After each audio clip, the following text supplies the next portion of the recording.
فرعون دنیا کا واحد انسان ہے جس نے کہا انا ربکم الاعلی، میں سب سے بڑا رب ہوں، اور اپنے آپ کے رب ہونے کا دعویٰ انسانوں میں صرف فرعون کا ہے۔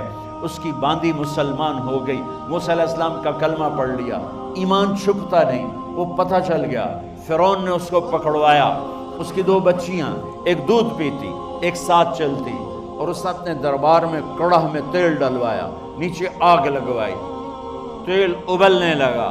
جب وہ پوری طاقت سے ابلنے لگا تو اس نے فرعون نے اس عورت سے، اس باندی سے کہا یہ آگ تیرے سامنے ہے، جلتا ہوا تیل، موسیٰ کے رب کو مانے گی تو پہلے تیری بچیوں کو جلاؤں گا، پھر تجھے جلاؤں گا، اور اگر مجھے رب مانے گی تو تیرے گھر کو سونے چاندی سے بنا دوں گا، تیرے گھر کو سونے چاندی سے بھر دوں گا۔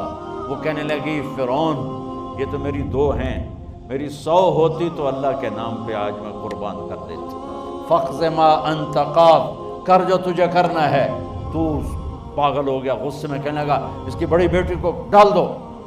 تو انہوں نے اس کو یوں ٹانگوں سے پکڑا اور وہ چیختی چلاتی ہوئی تھی۔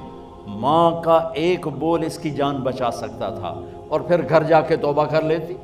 وہ کہتی یا اللہ مجھے معاف کر دے، میں نے کلمہ کفر کہا۔ اس کو ٹانگوں سے پکڑا ہوا ہے، اس کے ہاتھ نیچے جھول رہے ہیں، اور وہ اماں بھی کہہ رہی کہ مجھے بچا لو۔ ماں نے اپنی آنکھوں سے بچی کو تیل میں یوں ڈوبتے دیکھا، اور پھر وہ ابھری جیسے مچھلی تلنے کے لیے، جیسے مچھلی تلی جاتی تو باہر آ جاتی، اوپر آ جاتی، تو وہ ایسے بلبلے اٹھ رہے تھے۔ وہ ایک ہی لمحے میں اس کی تو جان گئی، ایک آنسو کا قطرہ اس نے نہیں نکلنے دیا اپنی آنکھوں سے، اور اپنے دل کو جب مضبوط کیا تو میرے رب کی غیرت، میرے رب کی رحمت محبت حرکت میں آئی۔ اللہ نے ماں کی آنکھوں سے پردہ ہٹا دیا، اور ماں نے اپنی بیٹی کی روح کو نکلتے دیکھا،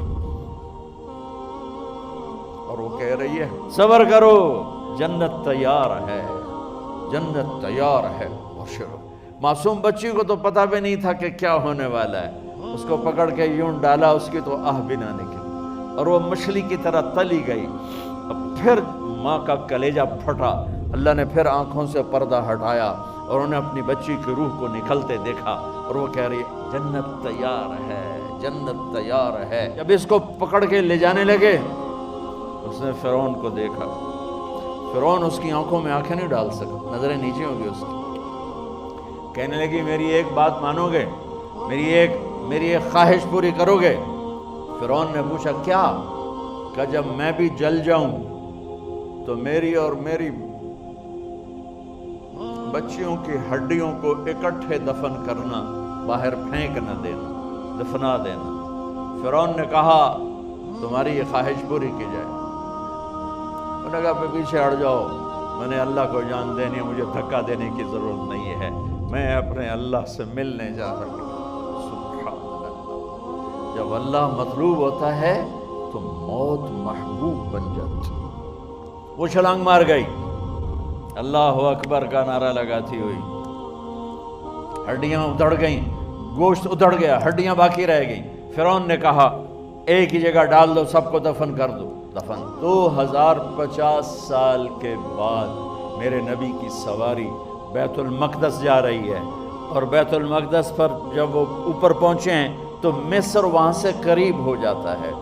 جب وہ اترنے لگے تو میرے نبی نے کہا جبریل جنت کی خوشبو آ رہی ہے، جبریل جنت کی خوشبو آ رہی ہے۔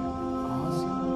ابھی تو جنت اوپر ہے، ابھی تو اوپر جانا ہے، تو یہ زمین سے جنت کی خوشبو کیا آ رہی ہے؟ تو جبریل نے عرض کی یا رسول اللہ، فرعون کی ایک باندی تھی جو اللہ سے سودا کر گئی جان کا اور اپنی بچیوں کا، اس کی بچیوں کی ہڈیوں کو جہاں دفن کیا گیا ہے، یہ خوشبو جس دن انہیں دفن کیا تھا اس دن سے لے کر آج تک یہ خوشبو آ رہی ہے، اور یہ قیامت تک آتی رہے گی۔ اللہ اپنے نام پہ قربان ہونے والوں کی یوں قیمت لگاتا ہے۔